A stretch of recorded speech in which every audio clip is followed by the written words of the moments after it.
안녕하십니까. 목회 관점으로 본 요한계시록 이윤식 목사입니다.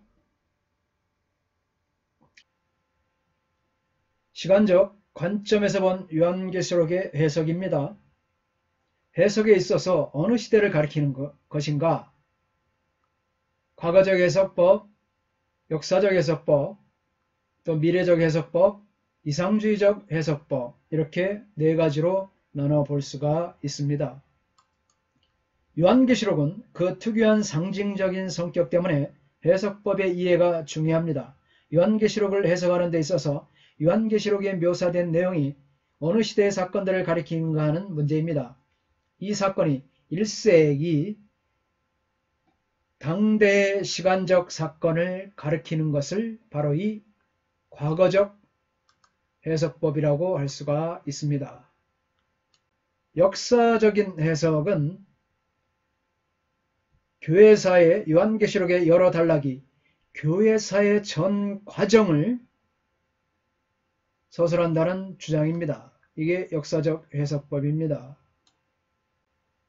미래적 해석법은 예수님의 재림에 있을 사건을 가리킨다고 합니다. 또 이상주의적 해석은 어느 시대에나 적용되는 원리를 각 시대에 적용한다. 어느 시대에 적용되는 원리를 가르친다는 이런 주장입니다. 네 가지의 주장이 있습니다. 세 번째, 미래적 해석법에 대해서 보겠습니다. 미래적 해석은 과거적 해석과 다르게 요한계시록의 주요 내용이 예수 그리스도의 재림 직전에 있는 마지막 위기와 그 후에 발생할 사건들을 가리킨다고 이해하면서 미래적 해석은 과거적 해석과 다르게 요한계시록의 내용이 주로 예수 그리스도의 재림 직전에 있는 마지막 위기와 그 후에 발생할 사건들을 가리킨다고 이해합니다. 역사의 마지막 시대에 관심을 갖고 있는 해석법입니다. 요한계시록 전체는 1장부터 3장에 교회들에게 보내는 편지를 제외하고 역사의 마지막에 있을 그리스도의 재림을 둘러싸고 있는 사건들을 예언하는 것으로 보고 있습니다. 미래적 해석에 따르면 요한계시록의 내용은 요한의 시대나 교회사의 전 과정을 가리키는 것이 아니라 예수님의 재림과 그때 있을 사건들을 다루고 있습니다. 그래서 요한계시록의 미래는 비단 요한에게만 미래가 아니라 현대 교회에게도 미래에 해당하게 됩니다. 미래적 해석에 따르면 요한계시록에 묘사된 내용은 상징적인 용어로 설명되어 있습니다. 이 견해는 그리스도의 재림에서 절정으로 나타날 사건들을 부각시키는 장점을 지니고 있습니다. 이 접근법은 일부 초기 교부들이 사용한 방법이지만 오리게네스 이후로 풍유적 방법이 득세하고 아우구스티누스와 티코니우스 이후로 무천년 왕국설이 지배하자 미래주의 해석법은 천년 이상 자치를 감추게 되었습니다. 이 입장의 주된 약점은 수신자들에게는 어떠한 특별 의미를 주지 않아 박해를 눈앞에 둔 1세기 그리스도인들에게 별로 위로가 되지 않는 거예요. 그때 상황하고는 관계없다. 이런 입장이기 때문입니다. 수신자들에게 이러한 어떤 특별한 의미를 던져주지 않기 때문에 이 박해를 눈앞에 둔 1세기의 그리스도인들에게는 먼 미래의 어느 순간에 그리스도가 오셔서 적을 처벌해 줄 것이라는 사실을 깨닫는 것은 별로 위로가 되지 않았을 것입니다. 현대 미래적 해석을 취하는 사람들은 극단적인 미래주의적 해석에서부터 온건한 미래적 해석까지 다양합니다. 고전적 세대주의자는 미래적 해석 중에서도 극단적인 입장을 고수하고 역사적 전천년주의자들은 온전한 미래적 입장을 취합니다. 이들의 주장에 대한 자세한 분류를 하자면 첫째로 세대주의자들과 둘째로 역사적 전천년주의자들, 셋째, 지속적인 역사적 해석을 주장하는 세 부류로 나눌 수가 있습니다. 첫 번째는 바로 이 세대주의자입니다. 그래서 주로 환란전 휴게소를 주창하는 자, 대표자가 이 월버드죠. 월버드 또는 이 극단적인 미래적 해석자로 알려져 있는 그들은 요한계시록을 주로 문자적으로 해석하면서 요한계시록 4장 1절부터 22장 21절에 미래적인 내용이 담겨 있다고 그들은 주장하고 있습니다.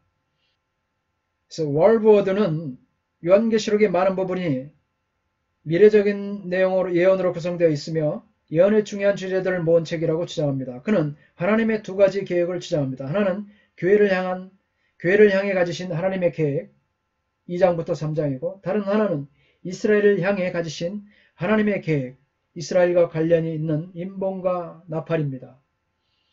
그건데 이러한 구조가 이미 1장 19절로 20절에 천명되었다고 생각합니다. 세대주의는 요한계시록의 기본적인 내용이 예수님의 재림과 관계가 있다는 입장을 가지지만 예수님의 재림 이전에 휴거가 있고 예수님의 2차 재림 이전에 7년 환란, 7년 대환란이 있을 것과 재림 이후에 천년왕국이 있을 것이라고 주장을 합니다. 이 두 번째는 역사적 전천년주의자입니다. 대표자가 이 레드입니다. 레드는 온건한 전천년주의 입장에서 요한계시록을 해석하는 대표적인 신학자입니다. 그는 환란 후 휴거를 주장하면서 요한계시록 8장 2절부터 이 미래적인 경향을 지닌다고 주장을 했습니다. 레드는 요한계시록의 대부분의 내용을 예수님의 미래의 재림 직전의 사건들과 연관 지으며 일곱 임봉, 일곱 나팔, 일곱 대접이 하나님의 마지막 구원과 심판을 가져다 가리킨다고 그는 그렇게 이해를 했습니다. 세 번째는 이 지속적인 역사적 해석입니다. 지속적인 역사적 해석은 예수님의 초림에서 재림 사이에 다른 아무것도 개입하지 않고 동일한 주제가 반복적으로 나타나면서 주제를 선명하게 해준다고 이해를 하고 있습니다. 지속적인 역사적 해석의 대표자는 이 핸드릭슨입니다. 그는 예수님의 초림에서 재림 사이에 다른 아무것도 개입하지 않고 동일한 주제가 반복적으로 나타나면서 주제를 선명하게 해준다고 그렇게 이해를 하고 있습니다. 핸드릭슨은 요한계시록의 매 주기마다 그리스도의 재림을 향하여 다가가는 내용을 담고 있다고 주장을 합니다. 그는 요한계시록에서 일곱인, 일곱 나팔, 일곱 대접이 첫째 인부터 여섯째 인, 일곱째 인이 이끄는 일곱 나팔, 첫째 대접부터 일곱째 대접이 시간적인 순서로 등장하는 것이 아니다. 시간적으로 등장하는 것이 아니라 동일한 또는 유사한 내용이 반복되는 일종의 나선형 구조로 제시된다고 이해를 했습니다. 여기에 작용하는 주제는 심판과 그리스도를 통한 승리입니다. 핸드릭슨에 따르면 새로운 주기는 이 주제들을 반복하면서 종말에 대한 하나님의 계획을 제시합니다. 미래적 해석은 신약 교회가 그리스도의 재림이 가까운 장래에 발생할 것이라고 믿었다는 사실을 중요하게 생각합니다. 데살로니가 후서 1장 2절, 1장부터 2장, 요한계시록 2장 5절, 16절, 또 3장 11절 내용이죠. 미래적 해석은 그리스도께서 오시는 마지막 지점에 우리의 관심을 불러일으킵니다. 특히 요한계시록 22장 20절은 그리스도의 재림과 관련된 기도라는 점에서 요한계시록의 관심이 미래, 특히 그리스도의 재림에 있는 게 분명하다. 그렇게 주장을 합니다. 여기서 세대주의와 역사적 전천년사를 비교를 해보겠습니다. 공통점은 뭐냐? 계시록 4장 이하의 내용은 임박한 재림을 앞두고 대환란 때에 일어나는 것은 세대주의나 역사적 전천년설이나 공통점이 있습니다. 그런데 이제 차이가 있죠. 세대주의는 사장 이유는 교회 휴거 후의 일이다. 반면에 역사적 전천년주의자들은 사장 이유는 환란 전, 대환란 때 일이라는 것입니다. 또 세대주의는 사장 이유는 유대인과 관계가 된다. 반면에 사장 이유는 유대인이 아니라 전 교회와 관련이 된다. 또 교회와 유대인을 철저하게 구분을 했습니다. 세대주의는. 그러나 역사적 전천년주의자들은 그러하지 않았습니다. 결론은 뭐냐? 세대주의는 환란 전 휴거를 주장했습니다. 그러나 역사적 전천년주의자들은 환란 후 휴거를 주장했습니다. 번째, 이상주의적 해석법을 보겠습니다. 이상주의 해석은 사실들이 문자적으로 실현된다고 보지 않고 다만 하나님께서 인류 역사에 대해 행하시는 원리를 제시한 책으로 보는 해석 방법입니다. 미래사에 대한 해답책으로서가 아니라 오히려 그리스도의 복음에 대한 명확한 진술을 담은 책으로 보는 것입니다. 보이스 레이스는 이상주의적 해석법을 성취된 반복의 유형이라고 했습니다. 이 반복되는 교회는 하나님의 나라와 사탄의 나라, 신부와 음녀, 어린 양과 짐승, 선과 악의 대립 등 상징적인 표현을 통해 제시됩니다. 이상주의적 해석에 따르면 역사에 일어날 일은 요한계시록에서 일곱인, 일곱나팔, 진노의 대접 등으로 각기 다르게 나타납니다. 이상주의적 해석은 점진적인 대구, 병행에서 직선적인 병행을 강조하여 하나님의 심판이 인봉에서 나팔로 그리고 궁극적으로 진노의 대접으로 점차 확대되고 강렬해져 간다는 것입니다. 이 점진적으로 점점점 더 확대되고 강렬해진다는 그런 주장입니다. 그래서 이 이상주의적 해석은 시적이며 상징적이며 영적인 것으로 일명 영적 해석법으로도 불립니다.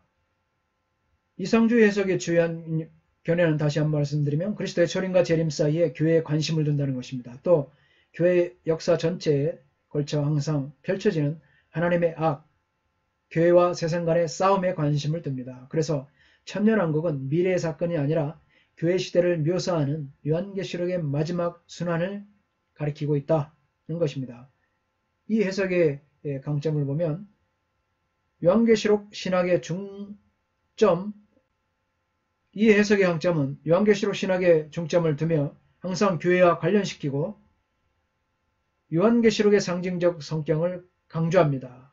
이 네 해석학적 입장을 어떻게 활용을 할 것인가? 앞에서 언급한 여러 해석 중에서 단 하나의 해석만으로 요한계시록의 충분한 의미를 드러내지 못한다는 사실입니다. 요한계시록의 역사적 정황과 문학적인 배경과 독자들의 상황 등을 해결하기 위해서는 다양한 방법론적 접근을 채용하며 우리는 다음과 같은 접근을 제시할 수가 있습니다. 첫째, 요한계시록의 문학적 유형과 특성을 고려해야 합니다. 두 번째는 역사적 정황을 고려해야 됩니다. 세 번째는 종말론적인 구성을 고려해야 합니다. 네 번째는 기독론적 기초를 고려해야 합니다. 다섯 번째는 묵시적인 수사학과 수사학적인 상황을 고려해야 된다는 것입니다. 이상과 같이 요한계시록의 해석은 그 당대의 형편을 고려해야 합니다. 초림부터 재림까지의 모든 시대를 적용해야 하기도 합니다. 우리는 요한계시록을 읽으면서 예수 그리스도의 재림을 소망합니다. 하지만 요한계시록은 1세기 교회를 위해 그들의 상황을 염두에 두고 기록되었다는 사실도 강조할 필요가 있습니다. 그러므로 미래적 해석을 다른 해석 학파와 어떻게 조화시킬 수 있겠는가? 또한 이상적인 해석법을 또 어떻게 세대주의와 역사적 전천년설과 조화롭게 해석할 수 있는가? 이것은 상당히 어렵고 힘든 일입니다. 각자가 주장하는 바가 틀리고 또 그들의 성격도 다르기 때문에 이것은 상당히 어려운 부분입니다. 그러나 우리는 이들의 장단점을 보면서 어떻게 이러한 해석법에 대해서 한쪽으로 치우치지 않고 우리는 이 목회적 관점으로 보아서 내 주장을 보고 우리는 자신에 맞게 적용을 해야 될 것입니다.